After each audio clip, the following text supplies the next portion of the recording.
किसान भाइयों नमस्कार। आज है 23 दिसंबर 2024 और आज का दिन आप और हम सब मिलकर मना रहे हैं राष्ट्रीय किसान दिवस के रूप में। और इस अवसर पर हमने अपने स्टूडियोज में आमंत्रित किया है उप संचालक किसान कल्याण तथा कृषि विकास विभाग बैतूल डॉक्टर आनंद बड़ोनिया साहब को, जो कि हमें जानकारी देने जा रहे हैं जिले की कृषि विकास की गतिविधियों के बारे में। डॉक्टर साहब, आपका हमारे इस कार्यक्रम किसान वाणी में बहुत बहुत स्वागत। जी धन्यवाद। डॉक्टर साहब, सबसे पहले तो हम आपसे जानना चाहेंगे इस बार जो राष्ट्रीय किसान दिवस का विषय है कि टिकाऊ खेती के लिए उन्हें तकनीक और जानकारियों से टिकाऊ खेती की तरफ ले जाना, अग्रसर करना, ये इसका उद्देश्य है। तो हम आपसे यही जानना चाहेंगे सबसे पहले कि ये टिकाऊ कृषि दरअसल होती क्या है। आज के परिवेश में हमारी जो टिकाऊ खेती है वो एक समसामयिक विषय है, लेकिन जैसा हम खेती करते हैं तो खेती करने के साथ साथ हम खेती से कुछ जरूरी पोषक तत्व भी उपयोग करते हैं और इन्हीं पोषक तत्वों को हमारी जमीन में हम संरक्षित रखें, इसके लिए ये शब्द जो हमारे वैज्ञानिकों ने दिया है जिसको हम टिकाऊ खेती कहते हैं। वस्तुतः यह इस चीज के लिए है कि जो हमारे पूर्वजों ने जो भूमि हमें सौंपी है उसी रूप में और उसको उन्नत करके उसके अच्छे रूप में हम अपने आने वाली पीढ़ियों को सौंप सकें, इसको ध्यान में रखने के लिए और इसके महत्व को परिलक्षित करने के लिए ये टिकाऊ खेती आज की आवश्यकता है और प्रासंगिक है। डॉक्टर साहब, आप पूरे बैतूल जिले में किसान कल्याण गतिविधियों को देख रहे हैं और साथ ही कृषि विकास का कार्य भी है, तो हम जानना चाहेंगे कि वर्तमान में जो टिकाऊ कृषि है उसके लिए क्या क्या चुनौतियां हैं, किस किस तरह से इन चुनौतियों को आप देखते हैं। बहुत अच्छा प्रश्न पूछा आपने। जैसा हम देख रहे हैं कि हमारे जो किसान भाई खेती करते हैं, तो अब आपने देखा कि पहले हम एक फसल लेते थे, दो फसल लेते थे, आज हम ऐसी किस्मों को अपने खेत में लगा रहे हैं, ऐसी फसलों को लगा रहे हैं जो खेत से ज्यादा मात्रा में आवश्यक पोषक तत्वों को प्राप्त करती हैं। तो ऐसी स्थिति में हम बहुत बड़ी मात्रा में पोषक तत्वों का अपने जमीन से अपने फसलों के माध्यम से दोहन कर रहे हैं, लेकिन इसके साथ साथ उस चीज को हम पूर्ति नहीं कर रहे हैं। इसके साथ साथ हम ये भी देख रहे हैं कि अभी किसान हमारे जो जिस प्रकार से हमारा शासन, मध्य प्रदेश शासन, भारत शासन चाह रहा है कि हमारे सभी किसान जो हैं वो सॉइल हेल्थ कार्ड अपने मृदा का परीक्षण करवाएं, उसके आधार पर ही जो आवश्यक हमें पोषक तत्व हैं उनका हम उपयोग करें, आवश्यक उर्वरक का उपयोग करें, जैविक खेती करें। वो अभी हमारे किसानों के बीच में बहुत ऐसे हम देख रहे हैं कि ये नहीं हो पा रहा है। ये हमारे लिए बहुत बड़ा एक चिंता का विषय भी है और खेती में आज एक चैलेंज का विषय भी है। इसके साथ हम दूसरी चीज देख रहे हैं कि कुछ हमारे जिले के हिस्सों में भी नरवाई, जब हम धान की खेती करते हैं तो उसका जो नीचे वाला भाग फसल काटने के बाद रह जाता है उसको नरवाई कहते हैं। इसी प्रकार से गाँव में भी ऐसा रह जाता है। तो इसको प्राय किसान ऐसा सोचता है कि जी हमारे खेत में है और हमारी खेती की अन्य क्रियाओं को में हमें एक परेशानी है, तो वो जलाने के लिए उद्यत रहता है, क्योंकि उसको ये पता नहीं रहता कि बाकी में ये भी हमारे लिए बहुत जरूरी है।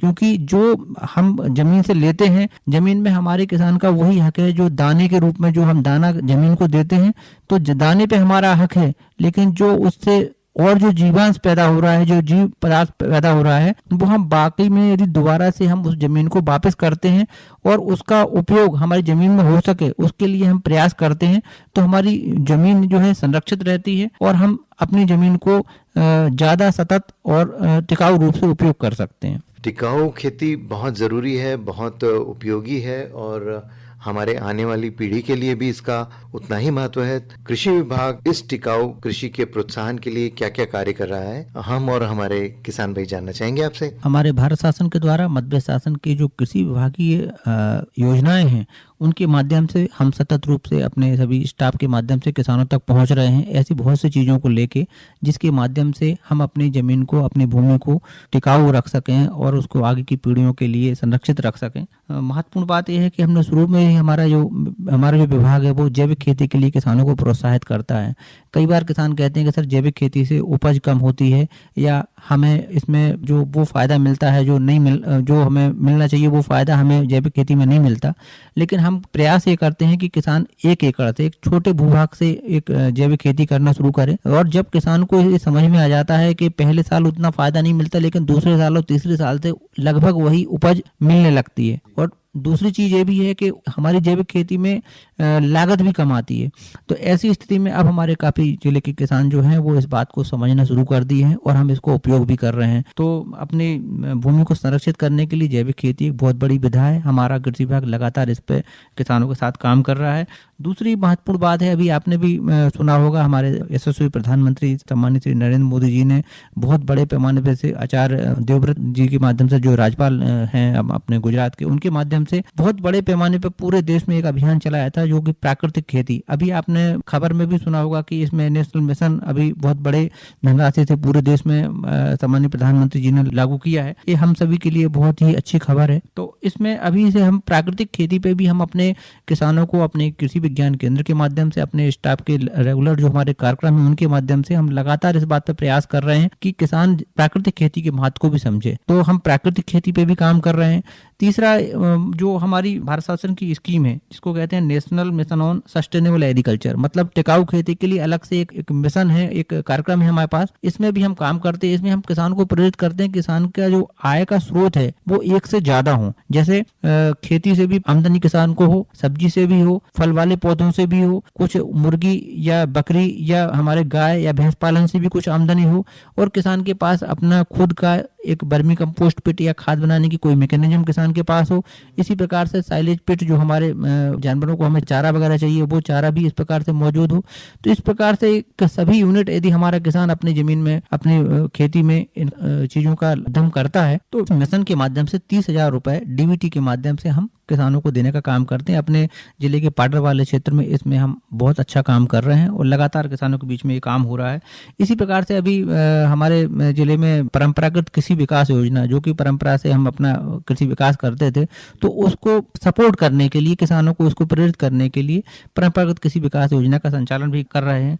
जहां अभी हमने इसके पहले आपको बताया था कि नरवाई का एक बड़ा कारण है जिसकी वजह से भी हम अपना जीवांश को जला देते हैं और वो खेती के काम नहीं आ पाता, जमीन को अच्छा करने का काम नहीं आ पाता। उसको काउंटर करने के लिए, उसको दूर करने के लिए अभी इस बार से हमारे मध्य प्रदेश शासन ने बहुत अच्छा कार्य प्रारंभ किया है, जिसमें हम हैप्पी सीडर या सुपर सीडर के माध्यम से किसानों को अपनी खरीफ की फसल की कटाई के तत्काल पश्चात बुवाई के लिए प्रेरित कर रहे हैं। मध्य प्रदेश शासन इसमें 1650 रुपए प्रति एकड़ हमारे किसानों को अनुदान के रूप में भी दे रहा है। इसमें सुपर सीडर के माध्यम से यदि किसान अपनी फसल की कटाई के बाद, सुपर सीडर का जो फंक्शन रहता है वो सबसे पहले वो जो नरवाई लगी है उसको काटता है, उसके बाद उसमें रोटावेटर भी का फंक्शन है और बीज की बुवाई का फंक्शन भी है। तो एक साथ तुरंत फसल कटने के बाद हमारी फसल भी बुवाई हो जाती है और हमें नरवाई का कोई प्रॉब्लम भी नहीं रहती। तो ये बहुत ही अच्छी बात है। और सबसे महत्वपूर्ण इसमें एक दूसरी बात भी है कि आज सुपर सीडर का प्रयोग न केवल अभी बुआई के समय हमारा जो पलेवा और खेत को तैयार करने का जो समय था 15 से 20 दिन वो बच रहा था, बल्कि यही जो 20 दिन हमारा जो बच रहा है वो जब फसल हमारी पकती है, उस फसल के पकने के समय हमें करीब 20 से 25 दिन पहले हमारी जो फसल है उसकी कटाई संभव है, फसल का पकना संभव है। क्योंकि उस समय हम देखते हैं लगभग जब फसल कटाई पे होती तो बहुत तेज गर्मी हो जाती है, तो जो फोर्स्ड राइपनिंग या जल्दी से उस फसल को पकने की स्थिति बनने से हमारे जो दाने हैं वो कमजोर रह जाते हैं, पतले रह जाते हैं, तो हमारा जो उपज है वो कम आती है। तो ऐसी स्थिति में हमें इसमें डबल फायदा हो रहा है। एक तरफ तो हमें नरवाई नहीं जलाना पड़ रही, उसका जो जीवांश है हमारी मिट्टी में ही मिल रहा है, दूसरी तरफ हमारी उपज भी बढ़ रही है और हमें फायदा हो रहा है।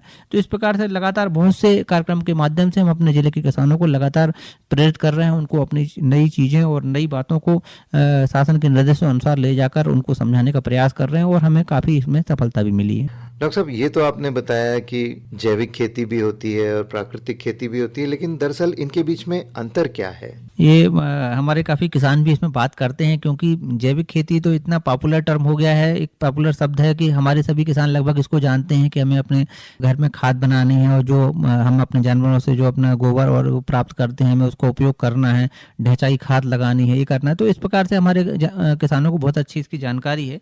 अब ये जो बात आती है प्राकृतिक खेती, ये भी जो शब्द है वो एक जैविक खेती का ही विशिष्टीकृत रूप है।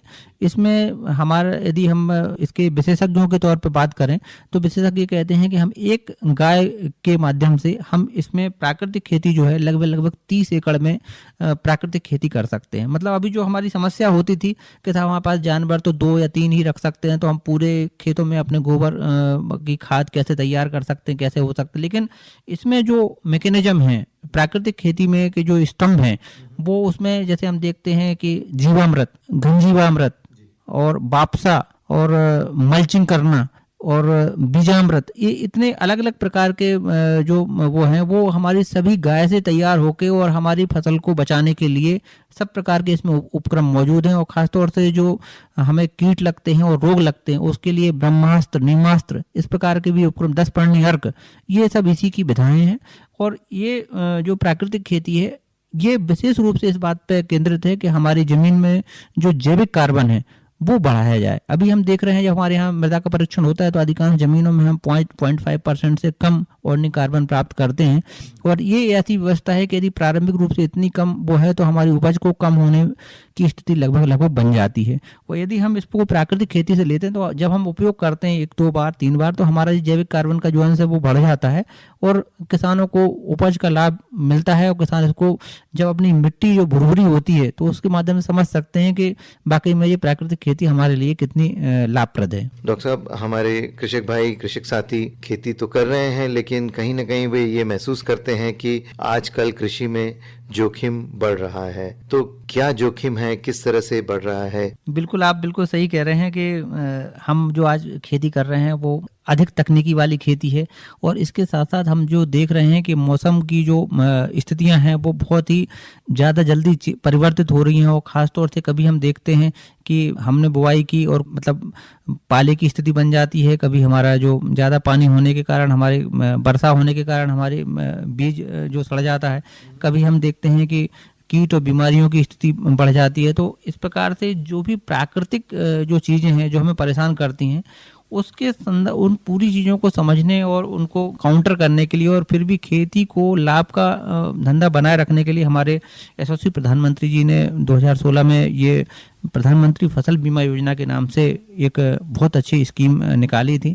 और लगभग 2016 से आज 2024 है, हमारे किसानों के बीच में इस पॉलिसी को लेकर बहुत अच्छा संदेश गया है और किसान स्वयं भी अब इस पॉलिसी को स्वीकार कर रहे हैं। ये बहुत अच्छी बात है। और आज एक अच्छे दिवस पे हम ये भी आपसे कहना चाहेंगे कि आज इस पॉलिसी को यदि रबी फसल के लिए, जैसे अभी अपन बात कर रहे हैं, तो अभी अपन इस पे हमारे किसान जागरूकता के साथ इसका उपयोग लाभ अवश्य लें। आखिरी दिवस जो थी इसकी 31 दिसंबर 2024 है। तो हमारे सभी किसानों को इस कार्यक्रम के माध्यम से मैं अपील करना चाहूँगा कि वो अपने इस हमारी प्रधानमंत्री फसल बीमा योजना का अंतर्गत अपनी फसल का प्रीमियम जमा करके फसल बीमा का लाभ अवश्य लें। डॉक्टर साहब, इस जोखिम के नियंत्रण के लिए फसल बीमा की सलाह दी जाती है। क्यों जरूरी है फसल बीमा? जिस तरह से हम अपने घरों का या अपने जीवन का बीमा करवाते हैं, उसी तरह से हम जब एक शोरूम से नई गाड़ी खरीदते हैं उसका बीमा कराते हैं, तो फसल बीमा भी उतना ही जरूरी है हमारे लिए। एक आम किसान कैसे अपनी फसल का बीमा करवा सकता है? हमारे किसान भाइयों को मैं बताना चाहूँगा कि बीमा करवाने के लिए एक निश्चित दस्तावेज की ज़रूरत होती है, जिसमें महत्वपूर्ण दस्तावेज है हमारा अपना बैंक विवरण और आधार। इसके अलावा हमें अपने ज़मीन से संबंधित कागजात जमा करने होते हैं, ये महत्वपूर्ण दस्तावेज में है। और एक और जो दस्तावेज है जो पहले कभी हम अपने पटवारी के माध्यम से या ग्रामीण कृषि विस्तार कार्यकर्ता के माध्यम से बनवाते थे, जिसको बुवाई प्रमाण पत्र कहते थे। तो ये चारों जो प्रमाण पत्र हैं, दस्तावेज हैं, वो हमारे अरणी किसानों को आवश्यक रहते हैं। और अरणी किसान ऐसे किसान मतलब जिन्होंने किसी प्रकार से केसीसी नहीं है उनके पास, तो वो अरणी किसान होते हैं, अपना फसल का बीमा करवाते हैं। तो ये चारों दस्तावेज जरूरी हैं। लेकिन यदि हमारा किसान ने केसीसी करवाई है और वो फसल बीमा का लाभ लेना चाहता है, उसकी जो केसीसी में जो फसलें दर्ज हैं जो लेना है उसको, उस आधार पर उसका बीमा नियमित समय अवधि में होता है। उसमें यदि वो फसल का परिवर्तन कर रहा है, उस स्थिति में उसको परिवर्तित अनुसार अपने जो बुवाई प्रमाण पत्र है उसको देना बहुत आवश्यक रहता है। कभी कभी हमने ऐसा भी देखा है कि हमारे कुछ किसान भाई स्वयं खेती नहीं करते हैं लेकिन किसी बटाईदार के माध्यम से खेती करवाते हैं। ऐसी स्थिति में अब ये जरूरी हो गया है कि एक शपथ पत्र, जिस किसान की जमीन पे हम खेती कर रहे हैं उसका शपथ पत्र होना जरूरी है। और उसके साथ साथ हमारे जो किसान जिसकी ज़मीन पे खेती कर रहा है उसका भी, और हमारा जो किसान खेती कर रहा है उसका भी, दोनों का आधार सत्यापित आधार भी बीमा फसल बीमा करवाते समय लगता है। आज की स्थिति में हम देखें हमारे सभी जो केसीसी धारक किसान हैं उनको अपने स्वयं के जो बैंक हैं वहाँ पे ये फसल बीमा का कार्य संपादित होता है। लेकिन यदि हमारा किसान अरणीय किसान है जिसने केसीसी नहीं लिया है, उसके लिए सीएससी सेंटर पे भी बीमा हो सकता है, या जिसमें उसका हमारे किसान का सेविंग अकाउंट है वहाँ पे भी ये बीमा हो सकता है। आजकल हम देख रहे हैं कि सभी जहाँ पे हमारी सहकारी संस्थाएं हैं वहाँ पे भी सीएससी सेंटर संचालित हैं। तो हमारे किसान को सामान्यतः अपने खाद लेने बीज लेने काम से सहकारी समिति जाना ही पड़ता है।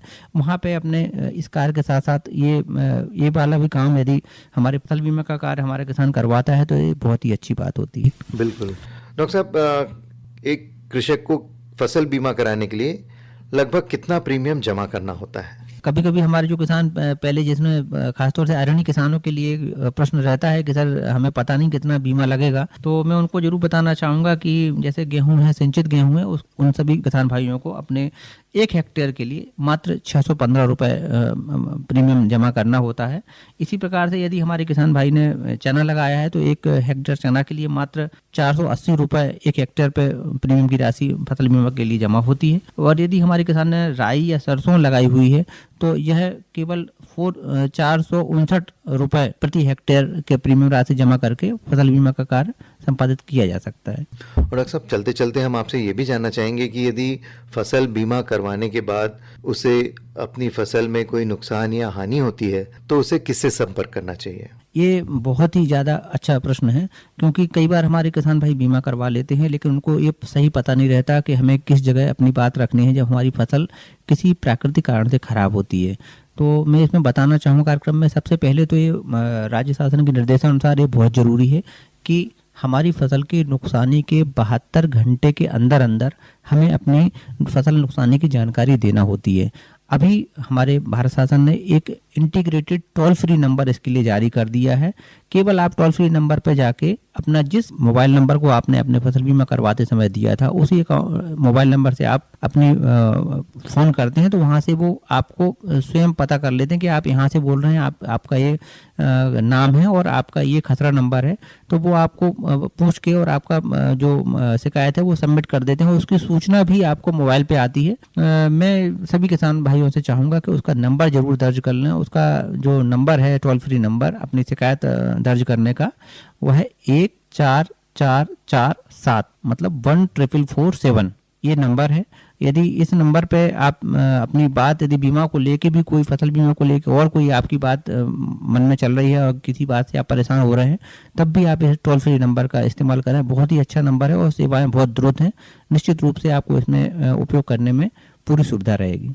डॉक्टर साहब, काफ़ी अच्छी जानकारी आज आपसे हमें मिली। हमारे किसान साथियों के साथ हमने बांटी कि टिकाऊ कृषि क्या है और कृषि विभाग की जो गतिविधियां हैं इस दिशा में, साथ ही जो फसल बीमा है उसकी क्या महत्ता है और किस तरह से किसान भाई इस बीमा को अपनाकर अपनी फसल की सुरक्षा ले सकते हैं। इन सारी जानकारियों का और हमारे इस कार्यक्रम किसान वाणी में समय देने के लिए आपका बहुत बहुत धन्यवाद। सर, आपने अवसर दिया, आपका ही बहुत बहुत धन्यवाद।